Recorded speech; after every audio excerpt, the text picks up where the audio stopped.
मेरे भाई पहले तो नंबर 50 करोड़ का है कि 50,000 करोड़, 50,000 करोड़। तो ये तेजस्वी यादव के जीवन में शायद पहली बार इस तरह का कोई एक सम्मेलन हुआ है। आपकी जानकारी के लिए बता दूं कि बिहार देश के ज्यादातर राज्यों में इस तरह के सम्मेलन होते हैं, और उत्तर प्रदेश में, गुजरात में, कर्नाटक में जब इस तरह का सम्मेलन होता है तो 50,000 करोड़ नहीं, ये जो MOU जिसको कहते हैं, ये कोई इन्वेस्टमेंट नहीं है, ये इंटेंट है। ये लोग घोषित करते हैं 30 लाख करोड़, 40 लाख करोड़, 50 लाख करोड़, और उसके बदले इन्वेस्टमेंट होता है 2,000 करोड़। तो वहां कौन देश का बड़ा उद्योगपति उसमें आया था, जरा ये बता दीजिए। कहां पे कौन सी फैक्ट्री यहाँ चालू करने के लिए कंक्रीट कोई प्रपोजल घोषित हुआ है, ये बता दीजिए। और तेजस्वी यादव की समझ क्या है? तेजस्वी यादव की जितनी समझ है उतना ही तो बोलेंगे। बिजनेस समिट के MOU का कोई वैल्यू नहीं है, ये नॉन बाइंडिंग एग्रीमेंट है। आप जाइएगा और आप बिजनेसमैन बन के कहिएगा कि हम 20,000 करोड़ रुपया का बिहार में इन्वेस्टमेंट करेंगे, निवेश करेंगे, तो सरकार उसको लिख लेगी कि भाई ये 20,000 करोड़ रुपया का निवेश करेंगे। ये कोई बाइंडिंग एग्रीमेंट नहीं है, पैसा नहीं आया है। मीटिंग में आप आए, आपने कहा हाँ हाँ हम यहाँ पर पैसा इन्वेस्ट करेंगे। अगर जितना पैसा MOU होता है इतना अगर इन्वेस्ट होने लगे तो गुजरात में 90 लाख करोड़ से ज्यादा का MOU पिछले 10 वर्ष में हुआ है। कितना? 90 लाख करोड़ का। इसका कोई वैल्यू नहीं है। चुनावी सलाहकार थे बिल्कुल थे, इसमें हाँ ना क्या है। मुख्यमंत्री के सलाहकार नहीं थे। 2011 से लेके 2021 तक में हमने 10 राज्यों में अलग अलग नेताओं का और दलों को सुझाव दिया है, उनको चुनाव जीतने में उनकी मदद की है। सिर्फ एक नीतीश कुमार के सलाहकार नहीं थे।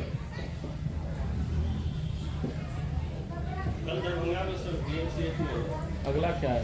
DMCH में आपको एक कार्यक्रम हुआ था जिसमें जल संसाधन मंत्री संजय झा के जाने रुके ना, सवाल पूछ रहे हैं, पूछने दीजिए ना।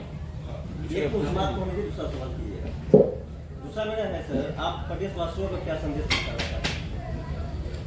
प्रदेशवासियों को एकमात्र संदेश ये देना चाहते हैं कि आप जगिए, अपना आंख खोलिए। आप देश के सबसे गरीब, पिछड़े, बेरोजगार, भूखमरी वाले समाज हैं, और आपकी स्थिति, आपकी ये दुर्दशा इसलिए है कि आप अपने और अपने बच्चों की समस्याओं को छोड़कर कभी जात के नाम पर, कभी धर्म के नाम पर, कभी मंदिर मस्जिद के नाम पर, कभी 5 किलो अनाज के लालच में, कभी नाली गली के चक्कर में, कभी 500 रुपया लेकर मुर्गा भात खाकर आप वोट देते हैं।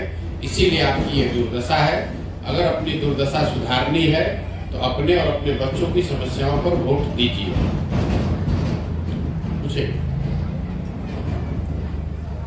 पूछिए जी, पूछ रहे थे। DMCH में जल संसाधन मंत्री संजय झा का कार्यक्रम हुआ था, जिसके बाद एक वीडियो वायरल हुआ जहां DMCH के कई कर्मी, डॉक्टर वगैरह शराबबंदी के बाद भी पान करते, दारू पीते वायरल हुआ। उस पर सर क्या है? मेरे भाई, वीडियो वायरल DMCH में हुआ उसका कोई बहुत महत्व नहीं है। शराबबंदी बिहार में कहीं लागू नहीं है, ये तो सबको मालूम है। नीतीश कुमार को छोड़कर बिहार में रहने वाला हर व्यक्ति जानता है कि बिहार में शराबबंदी लागू नहीं है। शराबबंदी के नाम पर बिहार में शराब की दुकान बंद है। होम डिलीवरी तो हर जगह हो ही रहा है, और न इसका कोई वैधानिक आधार है, न नैतिक आधार है, न जमीन पर ये लागू हो रहा है। बिहार सरकार की गलती की वजह से बिहार के लोगों का शराबबंदी के नाम पर हर साल इस राज्य का 15 से 20,000 करोड़ रुपए का नुकसान हो रहा है। और ये पैसा यहाँ का जो शराब माफिया है, या जो यहाँ पर सरकारी भ्रष्ट अफसर है, पुलिस प्रशासन, वो शराब माफिया के जरिए वो पैसा कमा रहा है। तो लोगों का नुकसान हो रहा है। शराबबंदी कहीं लागू है नहीं, और जितने माफिया भ्रष्ट अधिकारी हैं इससे पैसा कमा रहे हैं। लेकिन नीतीश कुमार की हठधर्मिता है कि नहीं, शराबबंदी लागू रहेगा पेपर पर। वही परिणाम है जो आप DMCH का एक वीडियो दिखा रहे हैं। ये तो गांव जितने लोग यहाँ बैठे हैं सबसे पूछिएगा, लोग बताएगा कि ना भैया घरे घर शराब बिक रहा है। इसमें नई बात क्या है?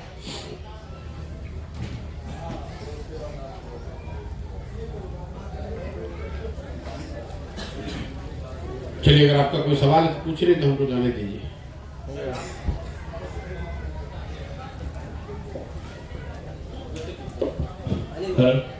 बोलिए ना भाई, बोलिए, आवाज आ रही है, बोलिए।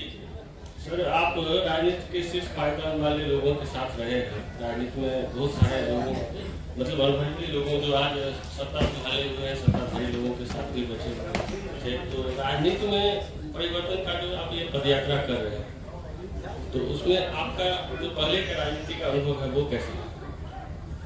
नहीं, पहले का अनुभव ये रहा है कि राजनीति में सिर्फ चुनाव जीतने हारने से आप समाज को नहीं बदल सकते।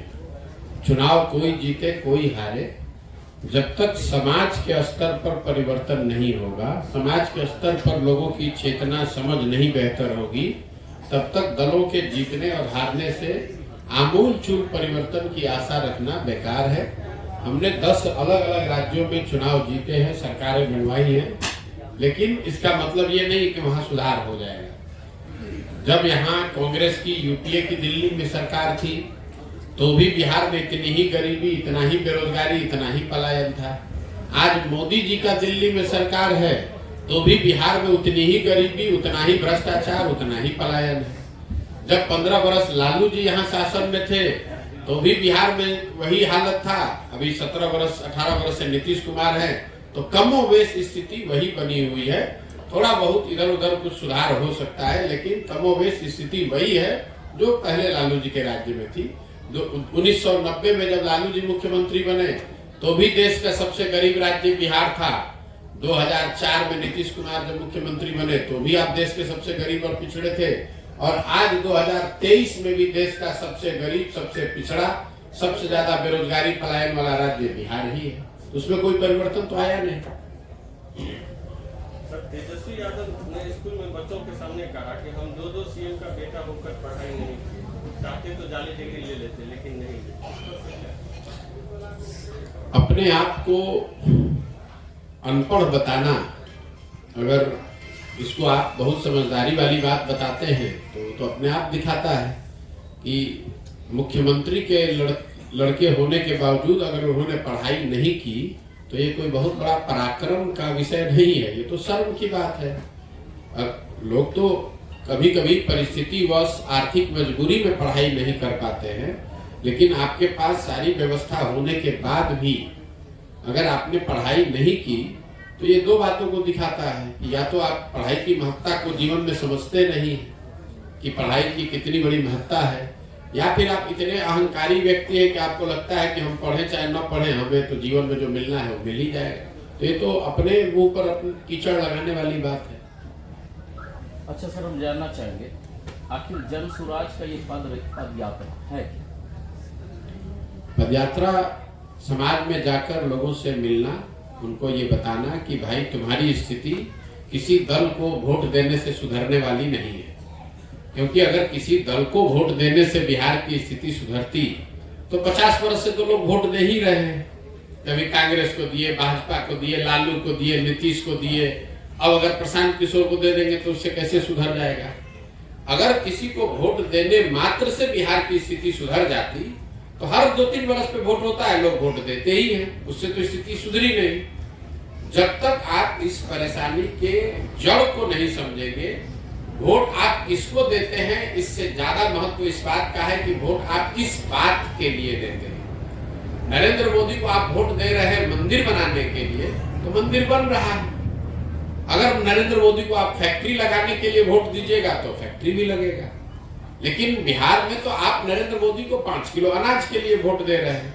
गुजरात में आज नरेंद्र मोदी जी प्रधानमंत्री सूरत में डायमंड का सबसे बड़ा मार्केट का उद्घाटन करने गए। बिहार में तो आज तक एक झोपड़ी का भी उद्घाटन करने नहीं आए। क्यों? जिताया तो बिहार की जनता ने भी है। हम लोगों ने 40 में 39 एमपी जिताया है, गुजरात में 26 एमपी जीत कर गया है। तो गुजरात में आप देख रहे हैं 1 लाख करोड़ का बुलेट ट्रेन बन रहा है। दरभंगा, मधुबनी, सीतामढ़ी में वो पैसेंजर भी 20-20 साल के लिए लोग 20-20 साल से लोग पैसेंजर के लिए संघर्ष कर रहे हैं। गुजरात में दुनिया का सबसे बड़ा हीरे का काम करने के लिए मार्केट बन रहा है। अब बिहार में जो पहले से सब्जी चाय बेचने का भी मार्केट है, वो भी बर्बाद हो गया है। वहां पर बड़ी बड़ी फैक्ट्रियां लग रही हैं, और बिहार में जो चीनी मिल, कपड़ा मिल, कागज मिल था वो सब भी बंद हो गया। नेता तो नरेंद्र मोदी प्रधानमंत्री गुजरात के भी हैं और प्रधानमंत्री बिहार के भी हैं। तो ये फर्क क्यों है? फर्क इसलिए है कि गुजरात की जनता वोट कर रही है फैक्ट्री के लिए, मार्केट के लिए, व्यापार के लिए, आर्थिक तरक्की के लिए। बिहार में हम आप वोट कर रहे हैं जात के लिए, मंदिर के लिए, 5 किलो अनाज के लिए। जब तक इस मूल बात को आप नहीं समझिएगा तब तक सुधार नहीं हो सकता है। वोट को आपको जिसको देना है दीजिए, लेकिन वोट आप उन मुद्दों पर दीजिए जिससे कि आपका जीवन बेहतर हो। अयोध्या में राम मंदिर बन जाएगा, अच्छी बात है, बन जाए, लेकिन उस बनने से बिहार के लोगों को रोजगार कैसे मिलेगा? अगर आपको जीवन भर 5 किलो अनाज मिलता भी रहेगा, उससे आपकी गरीबी कैसे खत्म होगी? जब तक आपका बच्चा पढ़ेगा नहीं, उसको रोजगार नहीं मिलेगा, तब तक आपकी स्थिति सुधरेगी कैसे? हर आदमी गांव गांव में बात कर रहा है भैया पढ़ाई नहीं है, तो पढ़ाई पर तो एक दिन भी वोट आप दे नहीं रहे हैं। अभी वोट होगा तो लोग 5 किलो अनाज पर वोट देंगे, तो पढ़ाई होगा कैसे? तो हमारी समझ ये है कि राजनीति में सुधार तब होगा जब समाज में सुधार होगा। राजनीति तो समाज का आईना है। समाज में जाति है तो राजनीति में जाति है, समाज में भ्रष्टाचार है तो राजनीति में भ्रष्टाचार है, समाज में हिंदू मुस्लिम है इसलिए राजनीति में हिंदू मुस्लिम है। तो जन सुराज का उद्देश्य है कि समाज के स्तर पर जाकर लोगों को ये समझाया जाए कि भाई तुमने देश की चिंता कर ली, देश के नाम पर वोट दे दिया, तुमने जाति के नाम पर वोट दे दिया, तुमने हिंदू मुसलमान धर्म के नाम पर वोट दे दिया, सबका भला हो गया। एक बार अपने बच्चों के लिए वोट दो तो तुम्हारे बच्चों का भी भला हो जाएगा। पूर्व से आप रणनीतिकार हैं, पूर्व से आप रणनीति बनाते आए, आपको क्या लगा, ऐसा क्या देखे आप नीतीश कुमार में? आपने उनके लिए भी बात किया, आपकी रणनीति के कारण वो सीएम भी बने हैं, तो चर्चाएं आ रही, तो आपको क्या लगा? आज आप उसी सीएम पे लगातार रहते हैं। बिल्कुल, आपका बहुत बड़ा भ्रम है। नीतीश कुमार की मदद मैंने की 2014-15 में। 2014-15 के नीतीश कुमार और 2022-23 के नीतीश कुमार में जमीन आसमान का फर्क है, और ये फर्क हम नहीं बता रहे, बिहार की जनता बता रही है। 2005 से लेकर जिस नीतीश कुमार की मदद मैंने 2014-15 में की थी, उस नीतीश कुमार के बारे में इस राज्य में एक सोच थी कि 2005 के बाद इस आदमी ने बिहार को सुधारने का कुछ प्रयास किया है, इसलिए बिहार की जनता ने 206 सीट जिताया था। आज नीतीश कुमार को उसी बिहार की जनता ने सिर्फ 42 सीट जिताया है। क्यों? क्योंकि उनका काम खराब हो गया। जिस नीतीश कुमार की मदद की गई थी, वो नीतीश कुमार वो व्यक्ति थे जो वाजपेयी जी के प्रधानमंत्री रहते हुए रेल मंत्री थे, और रेल की एक दुर्घटना हो गई गैसल असम में, तो नीतीश कुमार ने अपने पद से इस्तीफा दे दिया कि भाई 200 से ज्यादा लोगों की मृत्यु हो गई, हम पद पे कैसे रहेंगे। आज जिस नीतीश कुमार का विरोध हो रहा है वो नीतीश कुमार है जो कोरोना में हजारों लोगों की मृत्यु हो गई, लाखों बच्चे रोड पर मारे मारे फिर रहे थे, नीतीश कुमार अपने बंगले से नहीं निकले। शराब पीने से किसी की मौत होती है तो पेट जेब में हाथ डाल के हंसते हैं, कहते हैं जो पिएगा वो मरेगा। उस नीतीश कुमार की मदद की गई थी 14-15 में, जो चुनाव नहीं हारे थे 2014 में, उनका दल हारा था, उनके एमपी की संख्या, सांसदों की संख्या घटकर 2 हो गई थी। उन्होंने पद से इस्तीफा दे दिया कि भाई अब तो हम मोरल राइट हमको नहीं है। आज जिस नीतीश कुमार का विरोध हो रहा है वो नीतीश कुमार है जो चुनाव हार गया है। 243 के विधानसभा में आप 42 विधायक हैं तो हार गए चुनाव, लेकिन कोई न कोई पिछला दरवाजा से जोड़ तोड़ लगाकर, कभी लालटेन पकड़कर, कभी कमल पकड़कर आप कुर्सी पर चिपके हुए हैं। और जो सबसे बड़ी बात है, आप समझिए, लोकतंत्र में 5 वर्ष का पर चुनाव क्यों होता है? लोकतंत्र में 5 वर्ष पर चुनाव क्यों होता है? 10 वर्ष पर भी होता तो अच्छा था। भाई आप एक बार चुन ही दिए, 10 वर्ष तक उसको चलाने दीजिए। ये 5 वर्ष का नियम इसलिए बनाया गया है कि जिस दल पर, जिस नेता पर, जिस विचारधारा पर भी आपका भरोसा हो, उस भरोसे के आधार पर आप उस दल की, उस नेता की, उस विचारधारा की मदद कीजिए, वोट दीजिए, उसको चुनाव जिताइए। लेकिन ये वोट, ये भरोसा 5 वर्ष के लिए है, जीवन भर की बंधुआ मजदूरी नहीं है। वही लोकतंत्र, वही संविधान हम लोग को बताता है कि अगर वो नेता, अगर वो दल, अगर वो विचारधारा आपके आशा के अनुरूप उसने काम नहीं किया तो नागरिक होने के नाते आपकी ये जिम्मेवारी है कि जितने मजबूती से आपने उसको वोट देकर जिताया था उतनी ही मजबूती से उसका विरोध करके उसको हराइए भी। अगर ऐसा नहीं होता तो फिर चुनाव की जरूरत ही क्या है। एक बार नरेंद्र मोदी को आपने वोट दे दिया, वो बन गए प्रधानमंत्री, जीवन भर उन्हीं को बने रहने दीजिए। अब अगर आप नरेंद्र मोदी जी काम न करें, उनको वोट न दे के आप किसी दूसरे को दीजिएगा तो लोग कहेगा कि वोट काहे बदल रहे हैं, पहले तो आप मोदी जी को दिए थे। अरे भाई, चुनाव होता ही इसलिए है कि आप 5 वर्ष के काम के आकलन के आधार पर निर्णय लें। अगर अच्छा किया तो साथ में रहें, अगर अच्छा काम नहीं किया तो उसका विरोध करें। आपके नजरिए से केंद्र की भाजपा सरकार और बिहार की महागठबंधन सरकार दोनों को आप कैसे देखते हैं? मैं ऐसे देखता हूं कि चाहे केंद्र में भाजपा की सरकार हो, यहाँ महागठबंधन की सरकार हो, या इससे पहले केंद्र में यूपीए कांग्रेस की सरकार थी और यहाँ पर एनडीए की सरकार थी, खाली कॉम्बिनेशन बदल गया है। चारों सरकारों ने बिहार की जो मूलभूत समस्या है, शिक्षा, बेरोजगारी, पलायन, यहाँ की आर्थिक स्थिति में सुधार, उस पर कोई काम नहीं किया है। और ये हम नहीं कह रहे, तो बिहार की जनता कह रही है। तो कहीं ना कहीं सिर्फ दलों के हेर फेर करते रहने से, पहले केंद्र में कांग्रेस महागठबंधन की सरकार थी, बिहार में एनडीए भाजपा की सरकार थी, अभी केंद्र में एनडीए की सरकार है, यहाँ महागठबंधन की सरकार है। लेकिन पिछले 30-35 वर्ष में बिहार में शिक्षा की स्थिति तो नहीं सुधरी। 30-35 वर्ष में बिहार में फैक्ट्री नहीं खुले, यहाँ से बेरोजगारी नहीं खत्म हुआ, पलायन नहीं रुका। इसी बिहार में किसानों की स्थिति बेहतर नहीं हुई। तो कहीं ना कहीं बिहार के लोगों को ये समझने की जरूरत है कि जब तक हम लोग अपनी समस्याओं पर अपने लिए व्यवस्था नहीं करेंगे, चाहे केंद्र में भाजपा आ जाए, कांग्रेस आ जाए, लालू आ जाए, नीतीश आ जाए, इससे सुधार होने वाला नहीं है। लोगों को सजग होना पड़ेगा। तमिलनाडु और बिहार, जब देश आजाद हुआ तो तमिलनाडु और बिहार करीब करीब बराबर के राज्य थे आर्थिक और विकास के नजरिए से। आज तमिलनाडु देश का दूसरा सबसे अच्छा राज्य है और बिहार 28वें नंबर पर है। तमिलनाडु में तो भाजपा की सरकार नहीं है, तमिलनाडु को तो मोदी जी ने नहीं बनाया है। पिछले 40-45 वर्ष से वहां कांग्रेस का भी शासन नहीं है। तमिलनाडु के लोगों ने अपनी व्यवस्था अपने से बनाई है, किसी भाजपा और कांग्रेस ने नहीं बनाया है। वो सांसद में अभी सुरक्षा को लेकर हुई चूक के आपको सामान्य बात है। वहां पे जो घटना हुई है उसकी जो लोग हैं वो जांच कर रहे हैं। ये इस तरह की जो है हमें लगातार लापरवाही आ रही है, तभी उसमें आता। देखिए, मैं इस तरह की बातों पर टीका टिप्पणी नहीं करता हूं जो मेरा अपना विषय नहीं है। केरल में क्या हुआ, सुरक्षा की दृष्टि, सुनिए, ऐसा है, वहां पर सारे देश के सांसद बैठे हुए हैं, देश की सरकार, पूरी देश की मीडिया उसको देख रही है। अगर गलती हुई है तो उस पर लोग पकड़े जा रहे हैं, उस पर जो कार्रवाई है वो की जाएगी। उस पर हम यहाँ से बैठकर क्या टीका टिप्पणी करेंगे? घटना नहीं होनी चाहिए, अगर हुई है तो उस पर कार्रवाई हो रही है, कार्रवाई का रिपोर्ट हम आने दीजिए। हम उन नेताओं में से नहीं है कि यहाँ बैठे हुए हैं दरभंगा में और मैक्सिको के बारे में टिप्पणी कर रहे हैं। हम दरभंगा में आए हैं, हम बिहार में हैं, हम बिहार के विषयों से अपना सरोकार रखना चाहते हैं। बाकी देश दुनिया में जो हो रहा है ठीक है, सुन रहे हैं, समझ रहे हैं। हर चीज पर हम टीका टिप्पणी करें ये जरूरी नहीं है।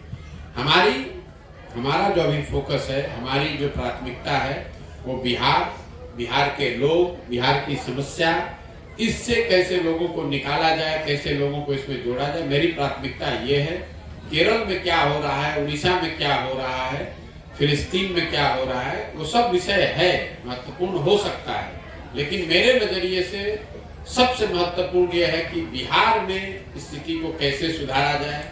और मैंने अपने जीवन के कुछ वर्ष इस बात के लिए निकाले कि मुझे जो भगवान ने शक्ति, बुद्धि, साधन, व्यवस्था दिया है वो सब लगाकर हम बिहार में लोगों की स्थिति को बेहतर करें, उनकी मदद करें, उस पर ही हम अपना फोकस रखना चाहते हैं। आपको नहीं लग रहा बिहार बदल रहा है?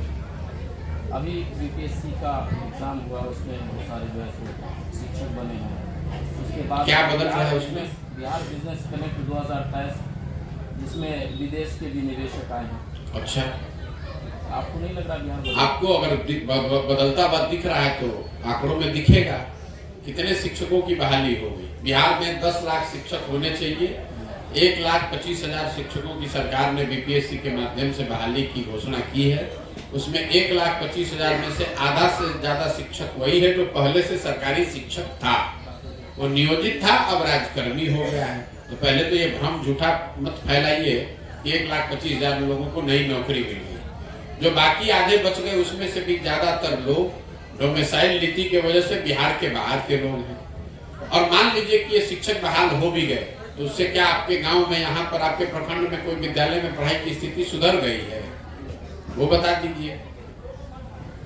तो अगर आपको बिहार में स्थिति बदलती दिख रही है तो कम से कम 15 महीना से हमको तो नहीं दिख रही। हम भी गांव-गांव जा रहे हैं, हमको तो लोग नहीं बता रहे कि भैया पिछले 2 साल में बड़ा अच्छा हो गया, बिहार में सड़क बन गई, कि उद्योग लग गया, कि फैक्ट्री लग गया, कि बाहर गए हुए लड़के वापस आ गए, कि यहाँ पढ़ाई सुधर गया। हमको नहीं दिख रहा। अगर आपको दिख रहा है तो बताइए। हम तो घूम ही रहे रोज गाँव-गाँव, उनको तो अभी तक किसी ने नहीं बताया कि भैया बिहार में बहुत अच्छा काम हो रहा है, बहुत बढ़िया सुधार होने लगा। हमें नहीं दिख रहा, आपको दिख रहा है तो आप बताएं।